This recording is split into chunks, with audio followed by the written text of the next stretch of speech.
Congratulations, John. You've done an absolutely splendid job. Practically the whole gang behind bars. I always knew you'd do it. And I'm delighted to let you have some leave at last. Do you want someone to deputize while you're away? Oh, no, I don't think so, sir. Sergeant Thomas will be here. See? Good. Well, all over bar the shouting, really? Oh, hardly that, sir. I haven't got George Necros yet, though we're pretty sure he's somewhere in London. Necros, he has all those clubs, runs a protection racket. Yes, and I've got my suspicions that he's connected with the disappearance of Eddie Makin. He did an electrical job on the robbery van. I think he's been murdered. Arranged by Necros? Quite possibly, sir. Quite a few loose ends. Yes. They and one or two others are all being followed up, sir. I won't be far away if I'm wanted. No, you give your address as Salisbury Hall, St. Albans. That isn't far away. Yes, sir. Richard Bolt asked me to stay. I know he's become quite a chum of yours during this gold robbery case, but be a bit careful there. It's the old question of the image, you know. Bolt's very big in the city. He owns a newspaper. He's not exactly unpolitical. You've appeared with him on television discussing this case. Now, all I mean, John, is that we don't want anyone stirring it up, putting it around that the police are in his pocket. You know what I mean. Yes, sir. Unfortunately for us, a policeman is known by the company he keeps. Yes, sir. Fine. Enjoy yourself. Thank you, sir.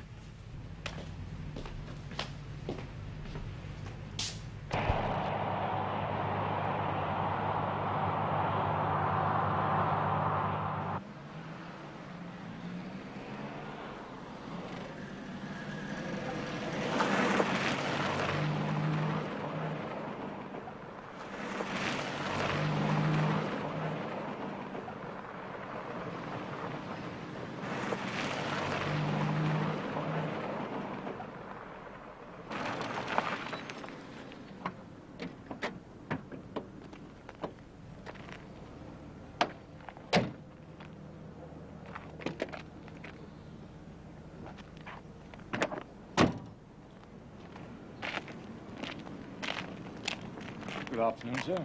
Good afternoon. You'll find Mr. Bolt in the garden at the back of the house. Thank you very much.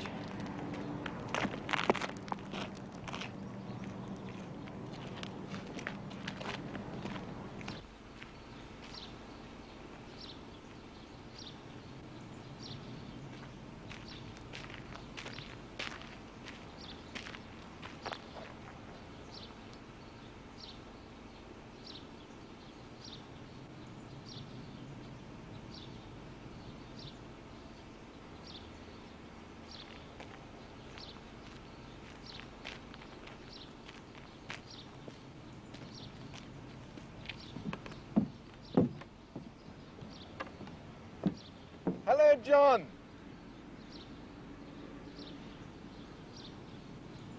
Very nice to see you. And you too.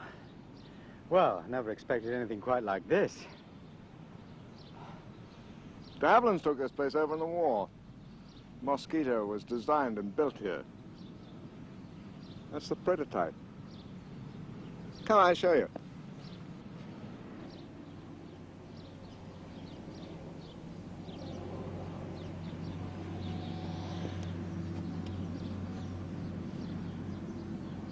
We use mosquitoes in the Fleet Air Arm, armed with ironmongery like that.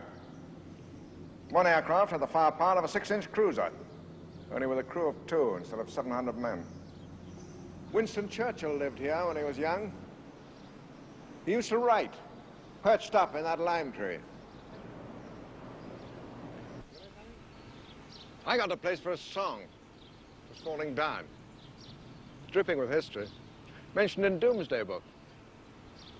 This bit's Charles II, and he lived in it. Naughty old Charlie used it as a love nest for Nell Gwynn. Nell Gwynn held a baby out over the moat here. Told the king she'd drop him in if he didn't name him on the spot. So Charles named him. I was the first Duke of St. Albans. My airline was born here. This is where I put down my roots, for better or worse. Now you know all my secrets.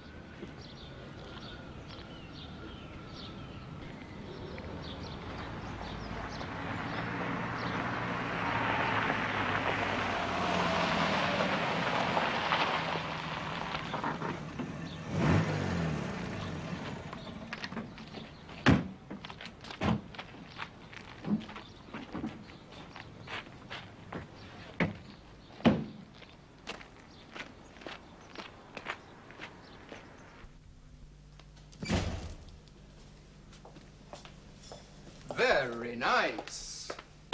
Very nice indeed. Daddy gave it to me for my 21st. Must be great to be a tycoon's daughter. Isn't it good to be a tycoon's daughter's lover? Well, that depends on the tycoon's daughter, doesn't it? And the lover. Why do tycoon's daughters always fall for racing drivers? When's this lover going to meet the tycoon? Well, later, if he proves satisfactory. Frightened? Me? Frightened? I'm a dab hand at chatting up tycoons. I have them eating out of my hand by the dozen, like tame rabbits.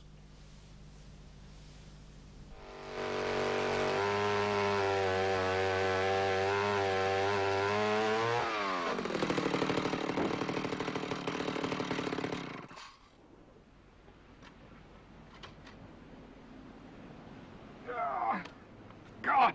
The sheer luxury of physical labor. Every movement of the body an achievement.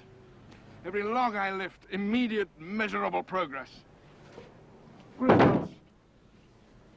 To me, that's luxury. You've got to be rich to talk like that. No, you've got to be complex. That makes you appreciate simplicity. Productivity's a touch out of balance, isn't it? Bit too much on the saw, bit too little on the heave-ho, it seems to me.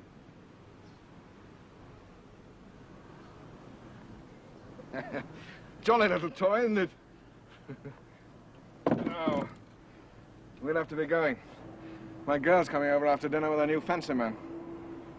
We'll have to leave this lot to the man. Pity. Yeah, it is. I was looking forward to a couple more hours of immediate, measurable progress. Still...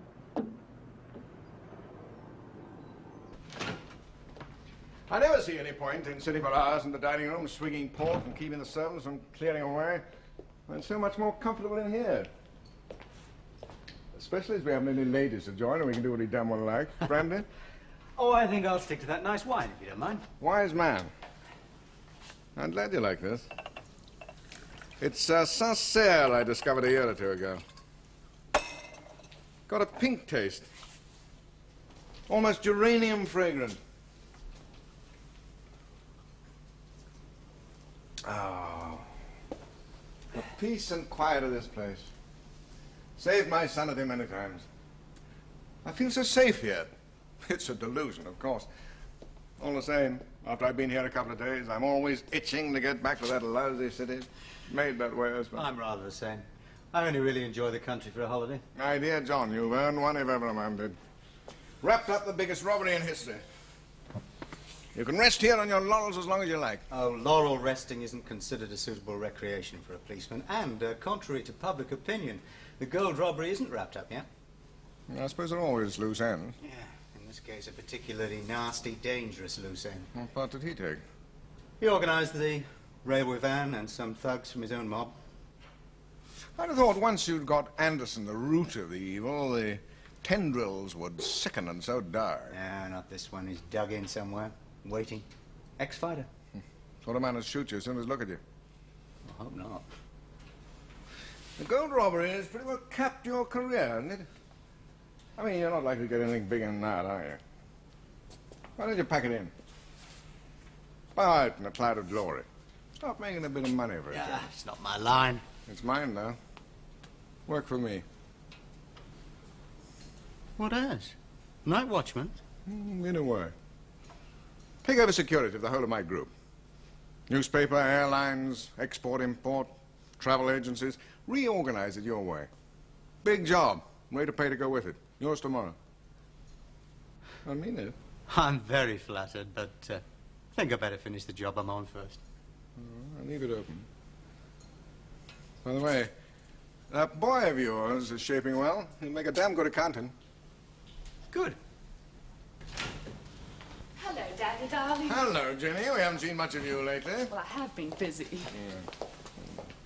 You know Mr. Craddock. Of course we do. We've worked together, haven't we, Mr. Well, Craddock? nice to see you again. Do sit down. Thank you. Daddy, this is Mark. Mark Taylor. How do you do, sir? Good drive down? Yeah, we left before the rush hour. Dead easy. Good. The important thing now is a drink. Help yourself, Mark. Thank you, sir. Just a whiskey for me. Only two rules in this house. No one gets offered a drink, they just help themselves. And no one calls me sir. I'm getting too old for it. Thank you, Mark. How's Fleet Street? Oh, I've more or less given it up. The rat race was killing me. Yeah, sympathise. I'm doing a bit of freelance now. Oh, by the way, congratulations, Mr. Craddock. Mark, you know Mr. Craddock's the man who caught all those gold robbers. Yes, I know. Congratulations. Gosh, if I could do a profile on you, that would be super. Oh, I'm afraid our press bureau insists that we remain as faceless as possible. Sit down, Mark. Thank you, sir. Do you work in London? No, I don't. Mark's just come back from a year going around the world. Ah, very interesting. America? Yes. Australia? Yes. What are you thinking of doing to yourself now? Oh, Well, I don't- How does he know? He only got back a fortnight ago. Anyway. How about a bit of fishing tomorrow? I don't fish, I'm afraid. Oh, well, we'll have some tennis. Perhaps have a bathe. The weather looks good. It was hot chopping wood this afternoon, wasn't it, John? Your father had me out wood cutting. We've been philosophising on the dignity of labour. You take care, Mr. Craddock. Daddy's quite ruthless with his guests. Slave labour isn't in it. He'll have you weeding the drive before you know what you're doing. Well, thanks for the drink. Well, you only just arrived. Oh, go on. Oh, by the way, I told Mrs. Greening to go down and turn everything on. She did. Good night, Daddy. Night, Mr. Craddock. Night. I want to hear all about everything tomorrow. Yeah. Good night. Night. Good night, sir. Straight home now. Yes. Oh, dear, oh, dear, oh, dear. What did you make of it? He's a rather shy young man. Looks as if he's been in a fight. Oh, car crash. Racing. Jenny told me. I should have warned you. Wonder they don't all kill themselves. Travel doesn't exactly seem to have broadened his mind. Yeah. I'm not very good with Jenny's boyfriends. Neither is she, I'm afraid. She's so damn possessive, she frightens them all off. She will make the going, never gets the post. But she's certainly gonna bunko on this Mark. It's terribly sweet, really. He won't bite your head off or anything. Huh? Daddy, he won't Oh, I'm bi- sorry, Jenny. I'm not so good at chatting up tycoons as I thought I was. Or policemen. Well, I didn't know he was going to be there, honestly, darling. Jenny, I'm going. Where are you going? Just going, out of your life. It was a bad idea. It won't work. Sorry, love. It's a good idea, and it will work. It's just not my scene, that's all. It's our scene. We make it. I love you, darling. Oh, darling girl. There are plenty of other fish, so I've heard. You're the only person I've ever loved. I mean it, Mark. I'm not what your daddy wants for you, Jenny. He wants a nice city gent for you. Someone who can read balance sheets with him, go fishing with him. Someone to take care of his darling daughter. Take her to Ascot, a fortnight at Frinton in the summer with the children. Daddy wants me to be happy, and I've never been happy till now. I want you. And tycoons' daughters usually get what they want. Don't be horrid to me. Yeah, well, I'm a bit of a bastard, aren't I? Are you sure it's not because I'm the only person who really turned you on? I'm sure, darling. Are you being serious? Yep. Do you want to marry me? Yes. When I know exactly who you are. What do you mean? I don't believe you've been to America or Australia.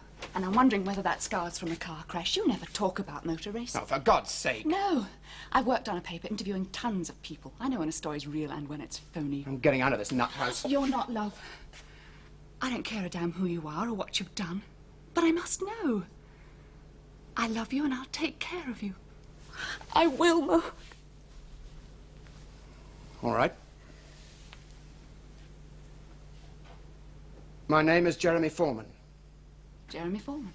That's my real name. Doesn't mean a thing to me. It would to Superintendent Craddock. Mark? What? No, Jeremy. Jenny, I took part in the gold robbery. I'm wanted for murder.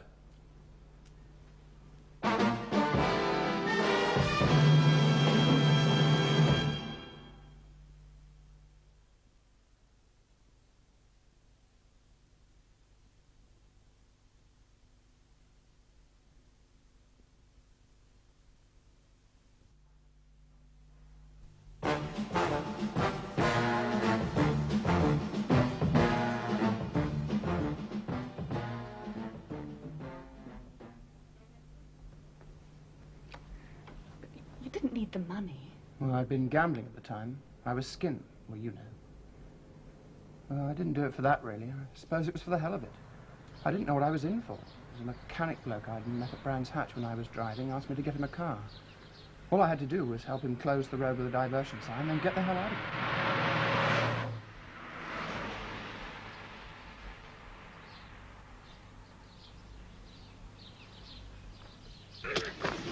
Things went wrong. A copper got away on a bike.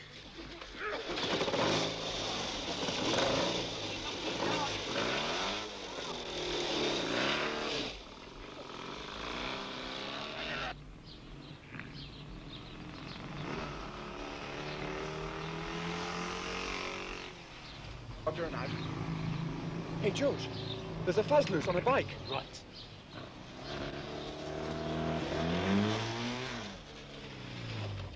When that poor bastard has flipped off it with his head bashed in, I nearly threw up.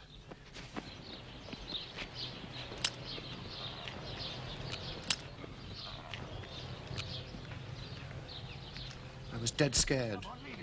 Really scared. You can't imagine what it's like.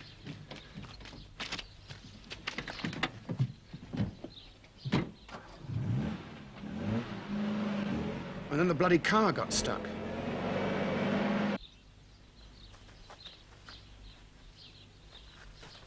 I felt desperate, hunted. All I wanted to do was to run away. The stupid bitch who gave me a lift had to panic at the checkpoint and we crashed. Well, I was taken to hospital, but Anderson's boys managed to spring me out before Craddock could get at me. Did he see you? Well, he might have done. But I look quite different now, honestly. They got me out to Switzerland and put me in touch with a man who did all this. Why did you have to come back? Well, I couldn't sit there forever, like a cabbage. I had to take a chance of getting back to some sort of life. You're my chance, Jenny. I'm not giving you the crime doesn't pay line. It wasn't that spectacular. And I never meant to hurt anyone.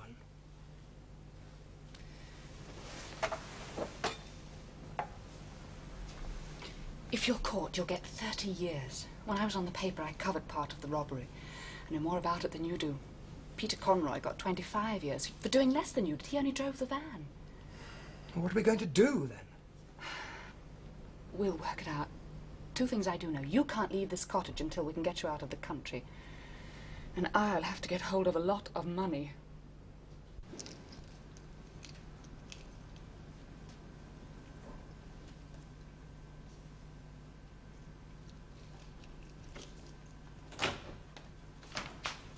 This bloody government.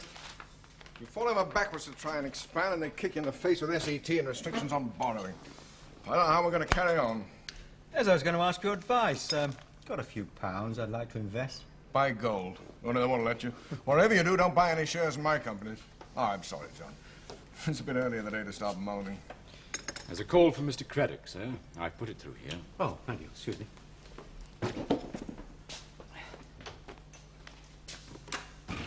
Yeah? Hello, Tommy. I thought I'd better call you straight away. What's left of Eddie Macon has been dug up in a wood in Surbiton. Right. Get the Dowager to identify. Aye, right. Will you be coming up? Sure, yeah. I'll be right away. Bye. Bye.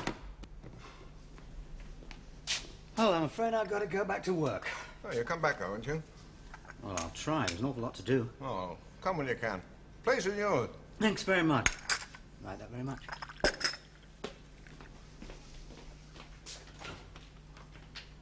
We're very much obliged to you, Mrs. Macon, for identifying your son. I think I know what I owe my own. I don't have to tell you he was murdered. No doubt there. No doubt at all. Well, we'll do our best to get who killed him. Yes. Is Bernie at home? No, Bernie's not at home. He's been here and he'll be back here, but he's not here now. And if you think that Bernie had anything to do with this, you're wasting your time. He had nothing to do with it, nothing at all. When I talked to your Bernie in prison, Mrs. Macon, he told me that he was going to do his brother as soon as he came out. Those were his exact words. So you must forgive me for jumping to conclusions. It's just what you're doing, Mr. Craddock, jumping to conclusions, wrong conclusions. Bernie would never have done that to Eddie, his own flesh and blood. Never. I'm their mother, I know. If Bernie'd ever seen his brother again, which he never did, he might have marked him. And that bloody Arlene. He'd have striped them both. And they'd have deserved it. Bernie had nothing to do with that. It was a butcher that done that. Butcher! Where is Arlene? I don't know, and I don't care. Back on the turf where she came from, most likely, little slut. She went off before Bernie come out. You chucked her out. I didn't say that. You got her out in case Bernie came... You're putting words in my mouth, Mr. Craddock. Nobody puts words in Annie Makin's mouth. But Eddie was in hiding, in a bit of trouble. I've told you before, and I'll tell you again. I don't know of any trouble. I don't want to hear any more about Eddie. He's gone. I've got to think about the one that's left. That's what I've got to think about. Well, thanks very much for helping us, Dodger. At this time. You don't have to worry about me there. I'm a tough old bird. And I've had enough trouble in my time. Enough trouble without any more. Eddie never talked of association with George Necros, did he, Mrs. Makin? Might be important. George Necros? Who's George Necros? Thank you.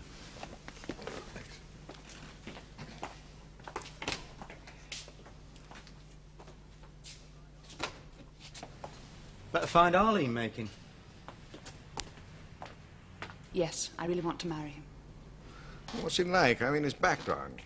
What sort of a chap is he? Where did he go to school? What does it matter where he went to school? You've always told me the only person who could decide about my life was me. I just wonder if it wouldn't be wiser to give it a few months. He isn't just a layabout playboy. I'll take your word for that. You'll have to. Pa? I need some money. Yes, of course. I'll let you have an extra month's allowance. I mean a lot of money. We're going abroad. We need some money to set up shop somewhere. The cupboard is bare. What? No more smokes.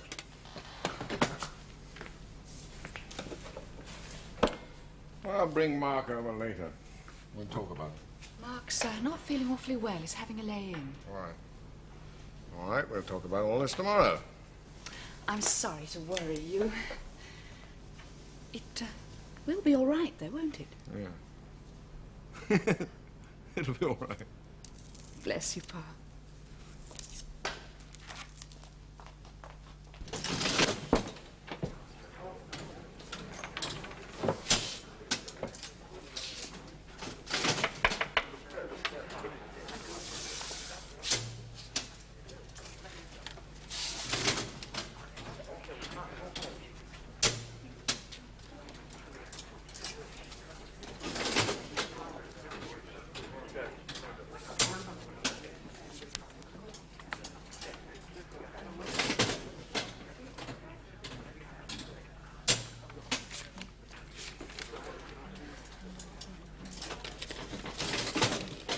Okay, our growth rate has been poor for the past few months, but whose hasn't? Whole damn cities in the doldrums. You can tell them I stick by my statement that the prospects for 1970 are just as rosy as they ever were for the group. Goodbye, Derek. Panicky lot of old women. That pistol killed the last man to die in a duel in Hertfordshire, and it's just as lethal now as it was when they killed him. But to get back to Jenny, what I don't want is for her to come in here moaning that her boyfriend's been frightened off because I've been third-degreeing him. Oh, no crime. And as it's, well, as you're rather your line of country... I'd be delighted to have a word with him. Well, that's very nice of you. Do you think he's after her money? No, I'm not worried about that. She might as well spend it on a man as any other foolishness, and she's welcome to anything I can give her. No, it's just that they seem so much on the defensive. I feel there's something not quite right somewhere. I don't know. I'm probably just fussing after all she is my one and only. Quite, yes. You don't want her to make a mistake. No. I mean, I want to see her settle down. Off your hands. Oh, she was off my hands, old friend, when she got a bicycle for her 10th birthday. And we fool ourselves about these things. I used to kid myself all this was for her. Well, it isn't. Now, we understand each other, Jen and I. That's something nowadays. What is it all for? Huh? All this, I mean, she'll get it sooner or later, won't she? Oh, I could take care of her with an insurance policy. Truth is, John, I've got nothing else. Oh, come on. You don't get ulcers for the sake of getting ulcers. No, I don't play golf. I'm not interested in gardening. My furniture and pictures make a good public image for the Sunday supplements. The farm's a useful tax write-off. Tell the truth. Dreadful, this is. I don't like animals. I don't like people very much. I build companies. I have to. Run this place, run my airline, to protect it. That's all? Yeah. That's all. Well, I managed to scrape a living. New government people shell out millions to firms like Upper Clyde and so on. Why can't I ever get a penny? Well, to be quite frank, old chap, some of your companies aren't exactly eligible. I mean, no government can back laundromatics or the press. You must see that. Not officially, no. It's the airline I'm worried about. Look, Martin, if that goes bust, you and I aren't the only ones who'll suffer. It's millions of people. Of course, I'm worried about it, too. Very worried. We all are. But even we couldn't help Tunisia blowing up in our faces. I did give you all the warning I could. It's this SET, new restrictions on borrowing, all that. It's so bloody unfair. I've been working like a Trojan, trying to get you special consideration. I still am. Even if you could increase the travel allowance, it would help enormously. Damn it, you are a minister. I'm working on that, too. I'm optimistic there. Must get back. Put in an appearance in the house. If you're not there, there's always someone shouting you and neglecting your duties. Can you stay for food? Afraid not, Fish. You've missed Craddock. He's gone up to London. He's staying with me. Yes, so I heard. I was wrong about him. Nice fella. Is he?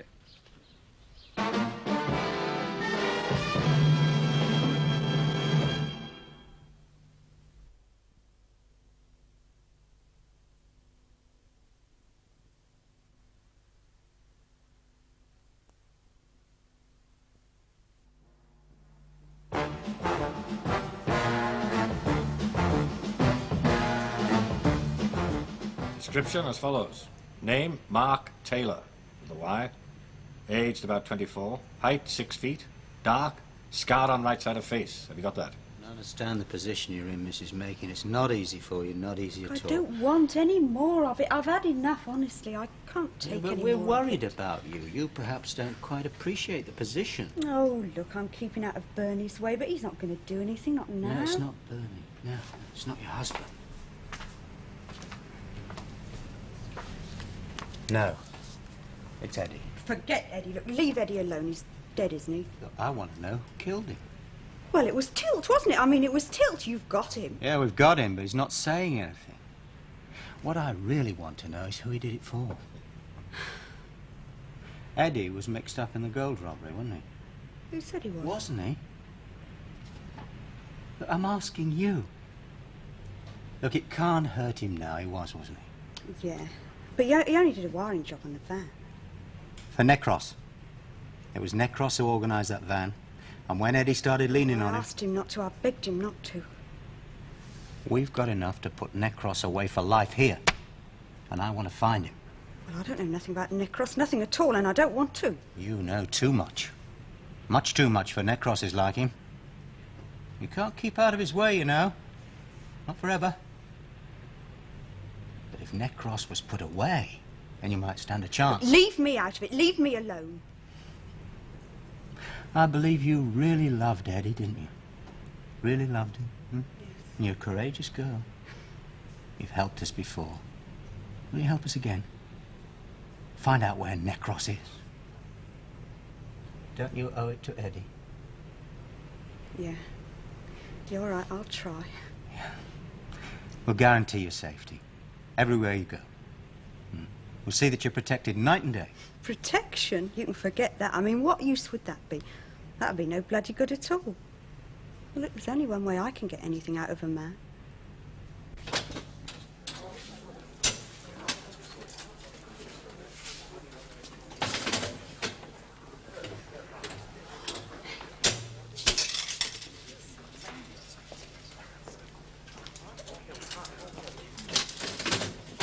Right, Al, please.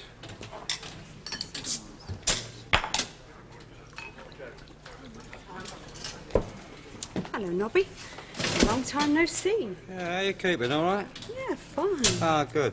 You want a drink? Yeah, thanks. I'll have a Pepsi. And a Pepsi, mate. Is your Bernie out then? Yeah, well, that's finished. Finished? All finished. So you're on your own now then, eh, Arlene? Yep, I'm all on my own now. Cheers.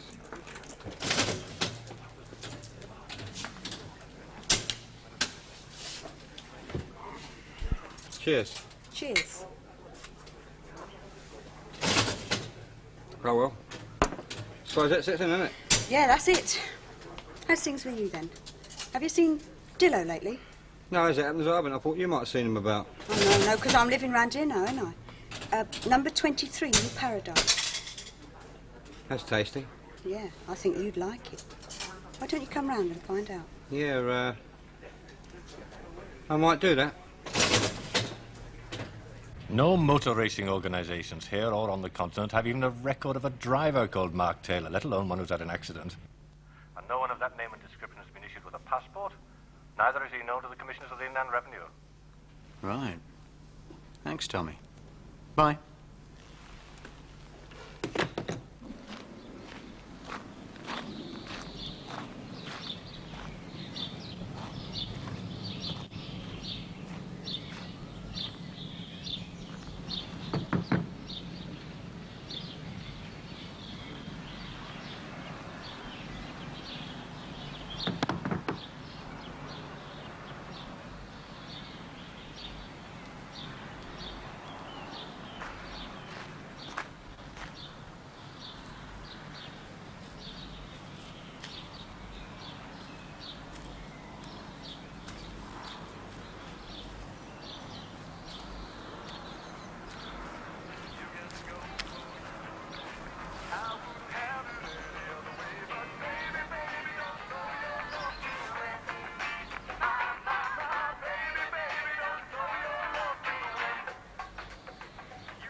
Snobby Clark. He wants to have a word with you. Nobby Clark, what's he doing coming here? I don't know, he just said it's important and he must see you. All right, tell him to come in.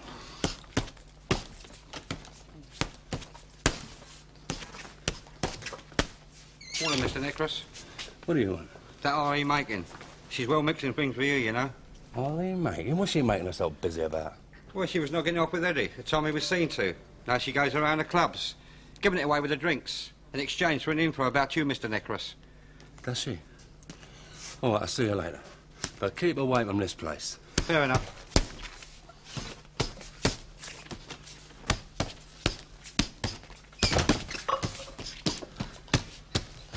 Arlie mating.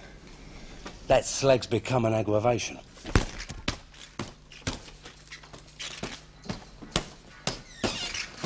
Okay, you want to go to Mexico. I'll phone Mrs. Hendrick and get her to fix your air tickets. I'll make arrangements with my Mexico City office so that you can get spending money while you're out there. Now, if, while you're there, you and Mark find some business or investment, I don't care what it is, you can let me know back here. I'll get someone on the spot. Don't you understand? Let me finish, will you? I'll have it properly investigated. If it seems sound, well, you'll get your money. If it's 200,000, 300,000, that'll be all right. And don't sit there shaking your head. God almighty, it's not every kid of your age gets an offer like that. Pa, why don't you listen? I don't want to bore you and waste my time by repeating what I've said already. I thought I'd brought you up to be able to take no for an answer. Why can't you listen? What about all this bloody land and all those stinking cows and pigs and God knows what? If you're covetous of the estate, I'll have it conveyed to you tomorrow. The lawyers will handle it. And it will take months and months, won't it? Yeah. Well, I don't want your bloody estate. And I don't want your newspaper, or your airline, or your chain of coin-operated laundromats, or any of it. I want £300,000 in cash now, and you can do what you like with the rest. I have thought it over, you know, Jen. I haven't just said no and stuck to it just to be pig-headed. I simply haven't got it. I could get it. But to do so would seriously disturb certain arrangements I've had to make. But you've got millions, haven't you? Yes, I have. They've got to stay where they are, where people can look at them. Look, but not touch. You're stalling. You just don't like Mark, and this is your way of putting the kibosh on the whole thing. I don't know Mark, and for some reason you don't seem to want me to know him. But I do know you, and I love you. So I accept him on your terms. No, I'm not stalling, Jen. I think you have a right to know the truth, if anyone has. I and my group of companies are poised on a knife edge, on the brink. It's a combination of a lot of things: taxation, strikes, restrictions on borrowing, the fall of Tanisha. Oh, we'll be all right. We'll fight back and we'll win. But I must keep the confidence of our shareholders. Quite vital. Now, if I go out and cash even 100,000 quid, it'll be known. It could start the avalanche. In a couple of days, the whole pack of cards could go, just like that. Understand? In my humble opinion, your old man's been leading us up the garden. He isn't. He's really very worried. Oh, yeah, worried like hell. Your father's so tough you could strike sparks off his ass. Come on, be your age, for Christ's sake. Well, he won't budge, I know that. Really? You wait and see.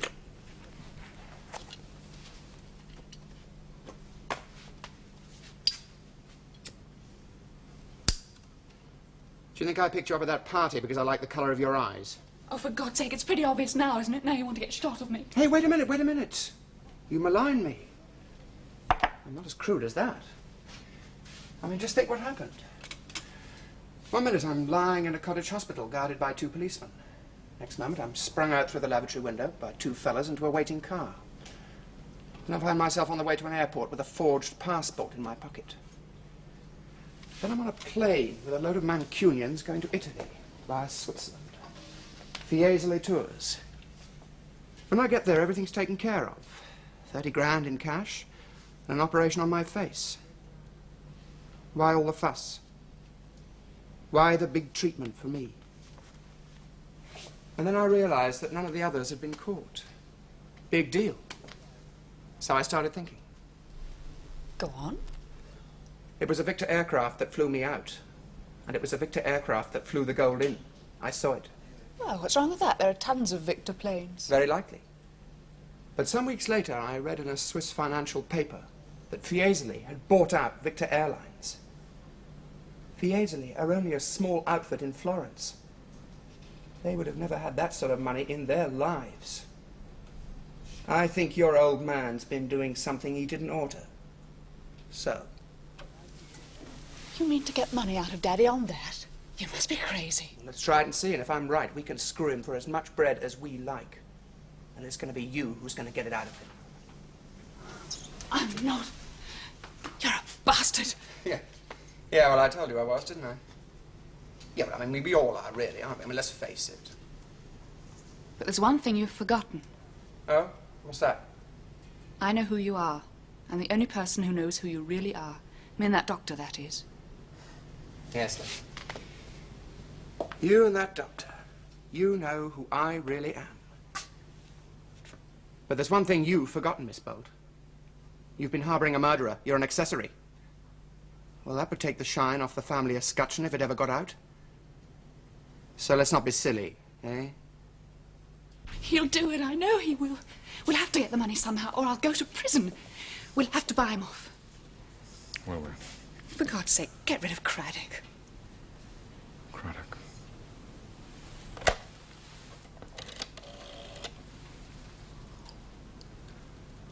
John, have you changed? Would you come down to the library straight away? Daddy! Oh. Yes. Yes, I think it's very important. Sit down, Jenny.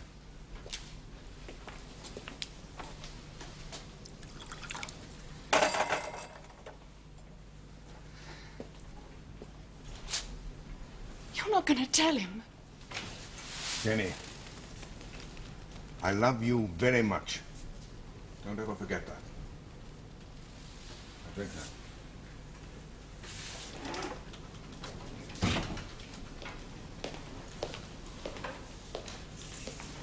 Oh, what's the trouble?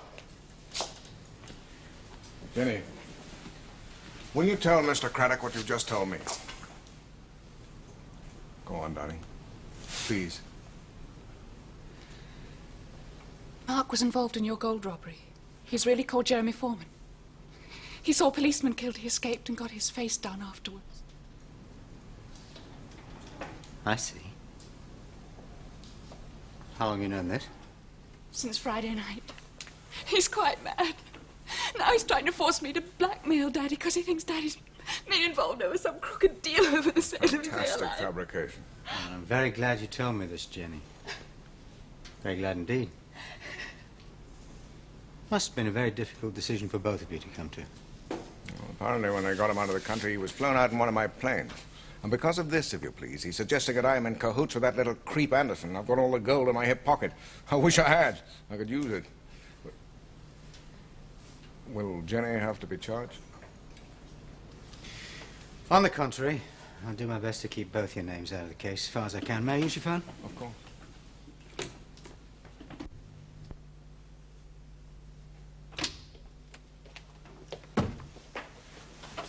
Well, Mr. Foreman. What the hell are you talking about? My name's Mark Taylor. Jeremy Foreman. Jenny Bolt has been sensible enough to talk to her father and to me. Oh, Jesus. That girl's some kind of a nut.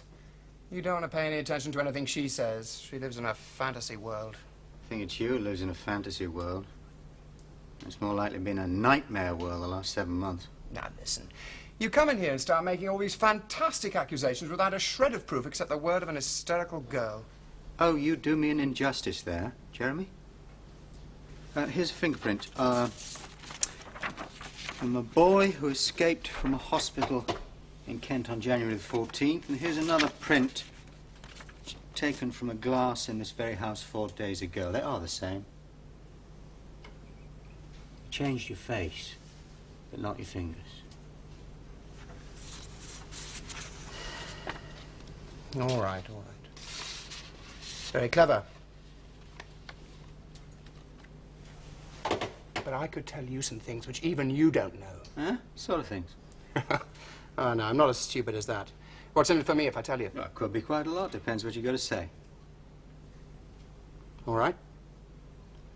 Bolt's mixed up in the gold robbery, too.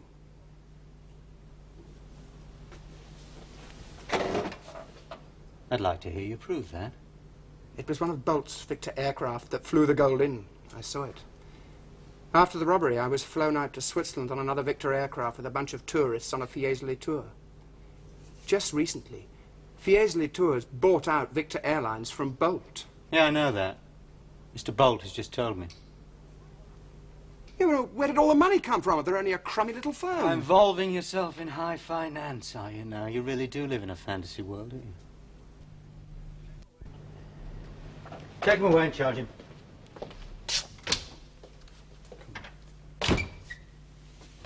So your little holiday turned out quite useful after all, then? Yeah, it did, didn't it? posh sort of place, I suppose. Oh, all right. Clean sheets, regular meals, all mod cons. No gold plate and flunkies, that sort of thing? Oh, yeah, that too. All the usual trimmings. Liveried footman behind every chair. You get used to it. Hard work being a tycoon. He offered me a job. Really? Big job in the business. Take it? Thomas? Yes, we are. What? Where? Oh, thank you, Bob. Arlene Macon. What about Arlene Macon?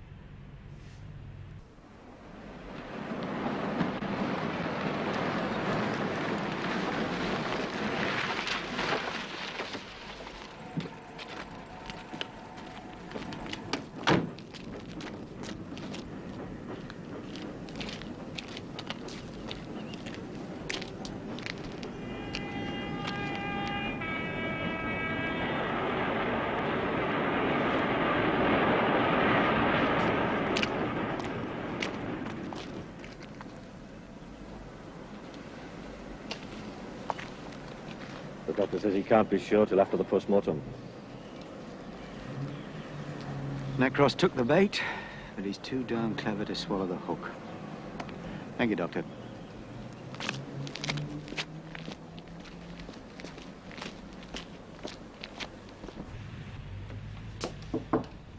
Come in.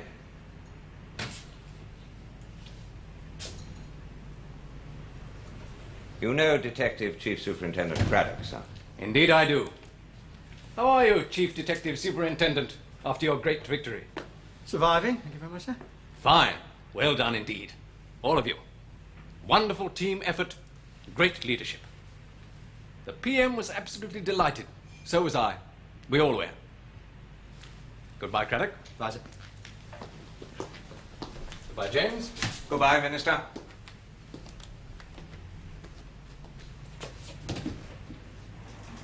Sit down, John. Look, John, don't think that I'm prying into anything, but Mike Piggott informed me of your request for help over a certain matter. Investigation of a big industrial group. That's right, sir. He had to, you understand. I have to authorize any extra expenditure of that kind. Now, while I'm not trying in any way to interfere with your investigation, it is still the gold robbery. Oh, yes. In that case, I think I have a fair idea what it's all about. When I warned you about associating with Bolt, I may have got the wrong end of the stick, possibly. Look, I've been in this business even longer than you have. In my time, I've had a go at the big boys in the city and the establishment. I got my fingers burnt. Rather badly. It's an area, how shall I put it, that's not beyond our comprehension, but beyond our effective power. Quite simply, their guns are bigger than ours. Unless there's definite evidence, proof. Is there? No, sir, not yet. Uh-huh. Put it another way. As far as the powers that be are concerned, this case is over. They're happy. Oh, is that official? No, but it's pretty definite. You heard the minister. Yeah, but there's still £4 million to be accounted for, stolen money. I know, John, I know. Yes, well, I want to account for it, sir. John, my advice to you, my quite unofficial advice to you is to forget it. I shall be retiring at the end of the year. In confidence, your name's up for promotion. One day, this seat will be yours for the asking, if you want it. But don't make a nonsense of things now.